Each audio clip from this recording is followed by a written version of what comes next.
मुंबई में सबका स्वागत है। ये नॉन पॉलिटिकल प्लेटफॉर्म है, आप सबको पता है। फिर भी पॉलिटिक्स और हमारा जीवन वो अलग भी नहीं रह सकता। जो भी पॉलिटिकल निर्णय होता है उसका असर हमारी ज़िंदगी पे भी होता है, इसलिए हमको सोचना ज़रूर पड़ता है, क्योंकि हम मतदार हैं और इसके लिए उनका गवर्नमेंट चुन के आता है। आपको सबको पता है कि अभी एक वाद विवाद का मुद्दा बना हुआ है। मालवनी के जो स्थानिक आमदार है, जो वस्त्रोद्योग मंत्री भी है, असलम शेख, इन्होंने उधर जो क्रीड़ा संकुल है वो क्रीड़ा संकुल उसको टीपू सुल्तान का नाम देने के लिए कहा है। और जो बीजेपी हो या और कोई पार्टीज़ हो या बजरंग दल हो, वो उसको विरोध कर रहे हैं। कांग्रेस हो या राष्ट्रवादी हो या शिवसेना हो या बीजेपी हो, उनकी बात करते हैं। फिर भी हम as a common citizen, literate people, responsible citizen, we have to think about it. कोई भी जो बात होती है उसका जब भी हम निर्णय लेते हैं या जो भी कुछ सोचते हैं, तभी उसका पास्ट भी देखना चाहिए, फ्यूचर भी देखना चाहिए और प्रेजेंट में क्या है वो भी देखना चाहिए। पास्ट इसके लिए देखना ज़रूरी है कि पास्ट हमको सिखाता है। वर्तमान इसको देखना चाहिए, क्योंकि वर्तमान क्या है, बहुत सारे टाइम हम वर्तमान में रहते हैं तो भी पता नहीं चलता है, और भविष्य अपनी अपनी सोच होती है कि ये सारा भूत और वर्तमान है तो इसका भविष्य में क्या परिणाम हो सकता है। मुझे लगता है उनका जो सजेशन है कि टीपू सुल्तान का नाम उधर के ग्राउंड पे देना चाहिए। उसके लिए हम प्रेजेंट में अभी देखेंगे, वो मालवनी के विधानसभा सदस्य है। इसके पहले जो विधानसभा महाराष्ट्र गवर्नमेंट का जो ये हो गया, अधिवेशन हो गया, वो अधिवेशन में मंगल प्रभात लोढ़ा जी, जो बीजेपी के आमदार है, उन्होंने एक मुद्दा उठाया था। उन्होंने मालवनी पैटर्न ऐसा शब्द प्रयोग किया हुआ था और उन्होंने डेटा भी सबमिट किया था। वो डेटा क्या बोलता है? मालवनी जहाँ एक बहुत बड़ी झोपड़पट्टी है या कोई बिल्डिंग्स है, उधर से हिंदू लोगों को भगाया जा रहा है। ये वास्तव है। जिनको चाहिए वो मंगल जी का वो वीडियो ज़रूर देख सकते हैं।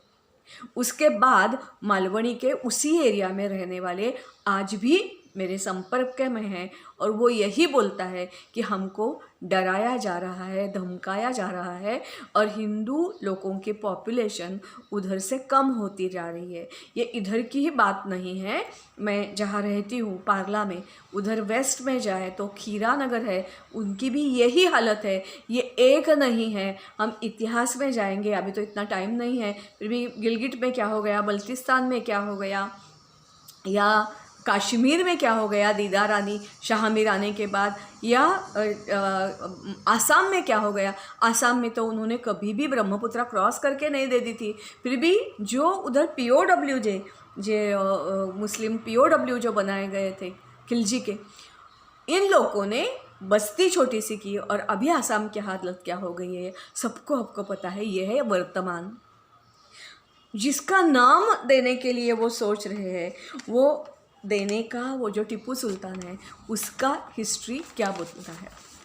अभी जो हमारी सम्माननीय महामहिम ये महापौर है, उन्होंने एक बहुत ही अच्छा सुझाव दिया है।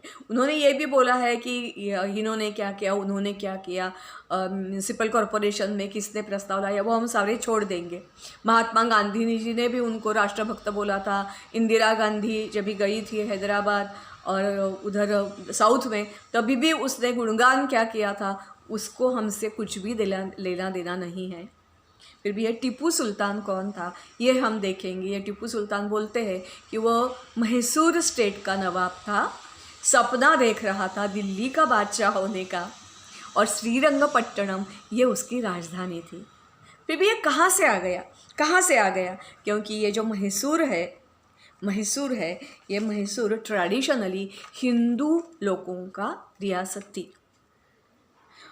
वो जो उधर के जो वडियार जो प्रोनाउंस हम अलग कर सकते होंगे, पता नहीं, फिर भी वो उत्तर से उधर गए हुए थे, और 1399 से लेकर 1761 तक उनका राज था। बीच में 38 साल टीपू और उसके पिता हैदर अली उन्होंने राज किया, और बाद में फिर से 1799 से लेकर 1947 तक अगेन ये वाडियर हिंदू जो राजघराना था वो उधर ब्रिटिश लोगों ने उनको ही बिठाया था।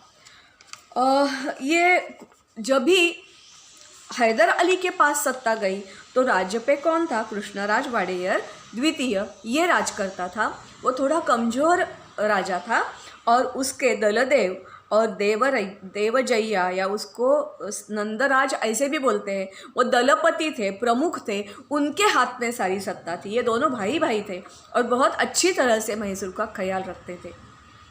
ये जो दोनों भाई थे उनमें कुछ वितुष्ट हो गया और तभी ये दलदेव जो है वो संन्यास लेके राज गद्दी छोड़ के, मतलब उसका जो कुछ था वो छोड़ के चला गया। उसी दरबार में यह हैदर अली का जो भाई था वो काम करता था। हैदर अली अनपढ़ था और वो पहले भाई के साथ ये मैसूर जो राजघराना था उनके सैन्य में दाखिल हो गया। दाखिल होने के बाद जो कैलिकत के साथ एक छोटी सी लड़ाई हो गई, उसमें इसने पराक्रम दिखाया और एक नेमबाजी की स्पर्धा थी। ये नेमबाजी की स्पर्धा जब भी ये हैदर अली जीता तो ये जो नंदराज था उसने उसको कुछ 100 घोड़सवार और कुछ पैदल दिया और उसको सरदार भी बना दिया। ये जरूर था, योद्धा जरूर अच्छा था, तो उसके बल पे उसको आगे आगे प्रमोशन मिलता गया। बहुत उसकी महत्वाकांक्षा बढ़ने लगी और जब ही नंदराज की मृत्यु हो गई तो उन्होंने कृष्णराज वाडेयर को हटा के सारी सत्ता अपने हाथ में ले ली। स्वयं घोषित नवाब उसने घोषित कर दिया, स्वयं घोषित। उसको किसी ने अपॉइंट नहीं किया था, फिर भी उसने अपने आप ही बोल दिया कि मैं ही सारी सत्ता अपने हाथ में ले ली। राजा जो था उसको भगा दिया गया। ऐसा हो गया तो भी कृष्णराज की माता और उसकी जो दादी थी, वो दादी महारानी जो थी, वो ये भूली नहीं थी कि हमसे बगावत की है, हमको धोखा दिया है। हमारे पास काम करने वाले हैदर अली हमसे उसने दगा दे के अपनी जो राजा गद्दी है अपने हाथ में ले ली है। मैसूर बहुत ही समृद्ध साम्राज्य था। अभी जो बोला जाता है ना, ये 38 साल में ये मैसूर का साम्राज्य, मंदिर जो उधर बड़े बड़े हैं, उसका जो वैभव है वो 38 साल का नहीं है, उसके पहले से बहुत समृद्ध ऐसे ये मैसूर था। तो उसकी जो दादी थी, वो दादी हमेशा चाहती थी कि हैदर अली को कैसे हटाए। वो खुद भी प्रयास करती थी, फिर भी उसके बस के बात ये नहीं थी। ये जो हैदर अली है उसने करीब 30 साल मैसूर की गद्दी संभाली। उसके बाद उसका जो बेटा था टीपू, ये टीपू जो था उसको, हैदर अली तो पढ़ा लिखा नहीं था, फिर भी अपने बच्चे को पढ़ाने के लिए उसने पर्शियन, उर्दू, ये जो युद्ध नीति और मुग़ल जो उनका जो कुरान ये वो पढ़ाने के लिए किसी को रखा था। टीपू सुल्तान को खुद को पर्शियन भी आती थी, उर्दू भी आती थी, ये मैसूर की है तो कन्नड़ भी आती थी, और वो होशियार भी होगा, बुद्धिमान भी होगा। तो ये सारे उसने कर दिया। 17 साल का जब भी था तब भी से अपने पिताजी के साथ वो लड़ाई में लगा रहता था। टीपू सुल्तान का कारभार कैसे था?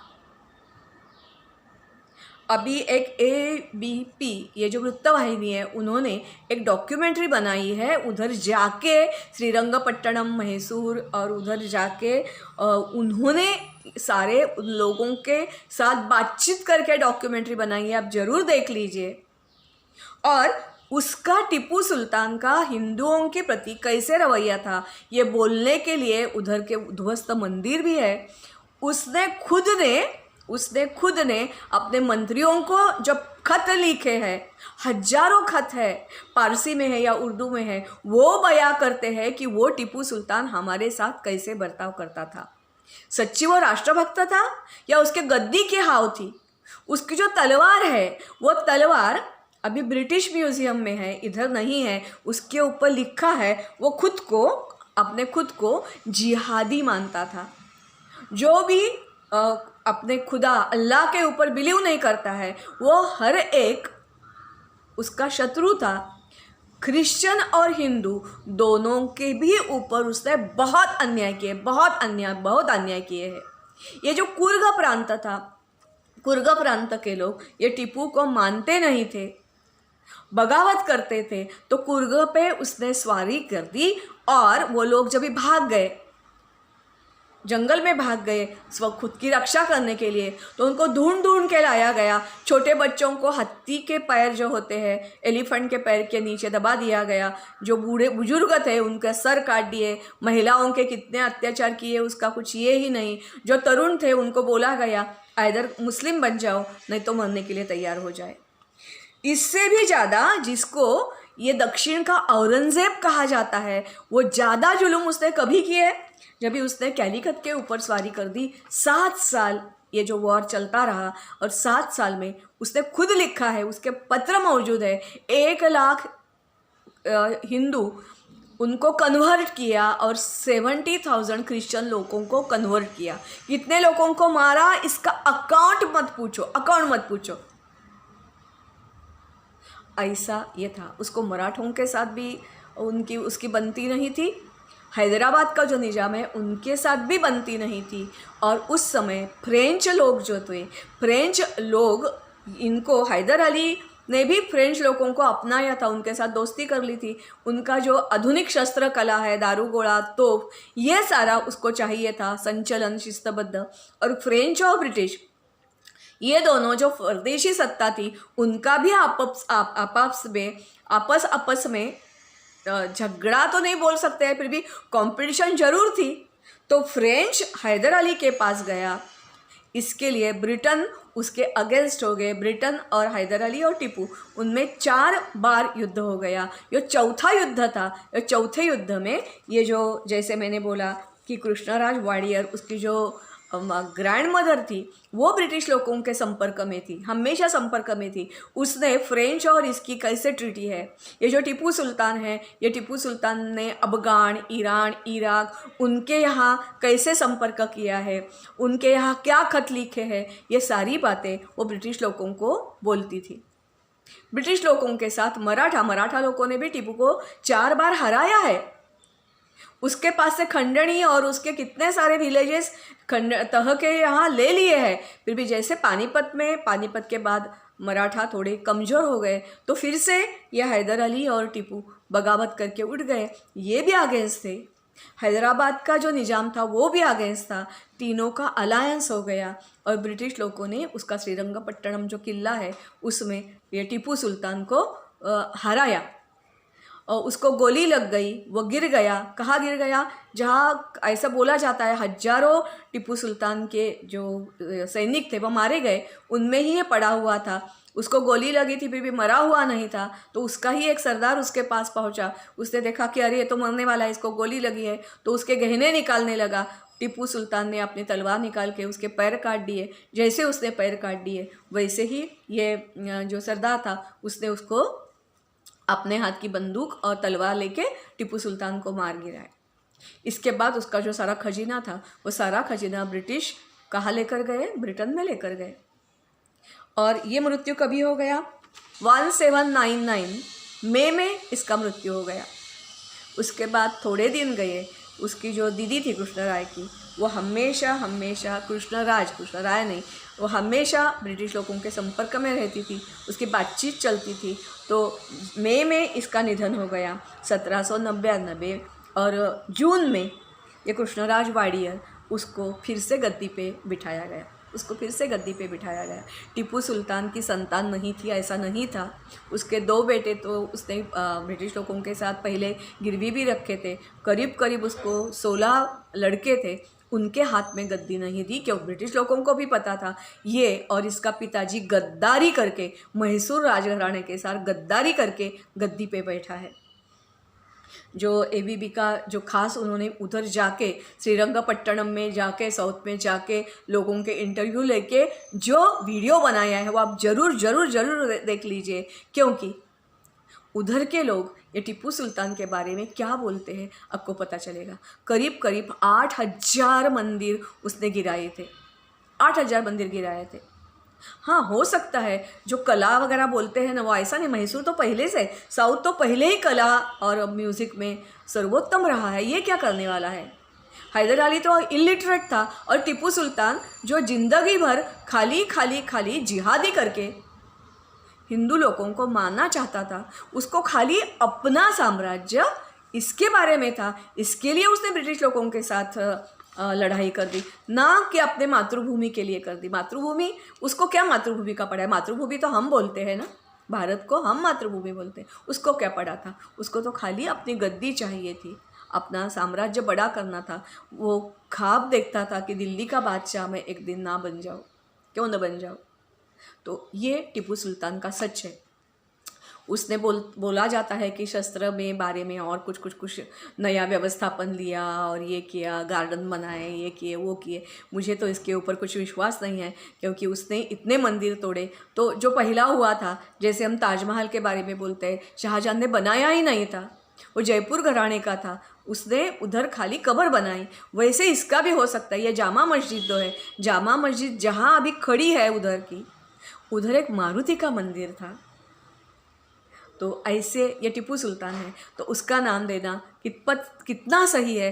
अपने को खुद को देखना चाहिए। तुम्हारी पार्टी कौन सी भी हो, कांग्रेस हो, कम्युनिस्ट हो, अभी तृणमूल और आप भी आए हैं, महाराष्ट्र में भी आएंगे शायद, बीजेपी हो या और कोई हो, मनसे हो, कोई भी हो, फिर भी एक मातृभक्त जिसके मातृभूमि के ऊपर प्यार है, उसे देखना चाहिए कि टीपू सुल्तान का नाम देके वो मालमणि के जो संसद है वो क्या इंडिकेट करना चाहते हैं, उनके मन में क्या है। कोई पूछेगा तो खुले दिल से वो बोलेंगे नहीं, फिर भी हमको जानना चाहिए कि इसका भविष्य में क्या परिणाम हो सकता है। और जैसे महापौर बोली है रिस्पेक्टेड किशोरी पेडनेकर, उसकी जो सजेशन है वो मुझे बहुत अच्छी लगी कि इसको कोई हमको सुझाव दे कि झांसी की रानी का नाम है तो हम वो भी दे देंगे। तो मुझे लगता है we the common people can come together and give a प्रस्ताव टू महापौर कि रानी लक्ष्मी का नाम दे दे, आपके हाथ से बहुत पुण्य का काम हो जाएगा। सब लोग आपको बहुत धन्यवाद दे देंगे। नमस्कार। इस होप के साथ, आशावाद के साथ कि वो जो क्रीड़ा संकुल बना है उसको महारानी जो हम बोलते हैं रानी लक्ष्मी, उसका नाम मिले, ये होप के साथ आपका विदा लेती हूँ।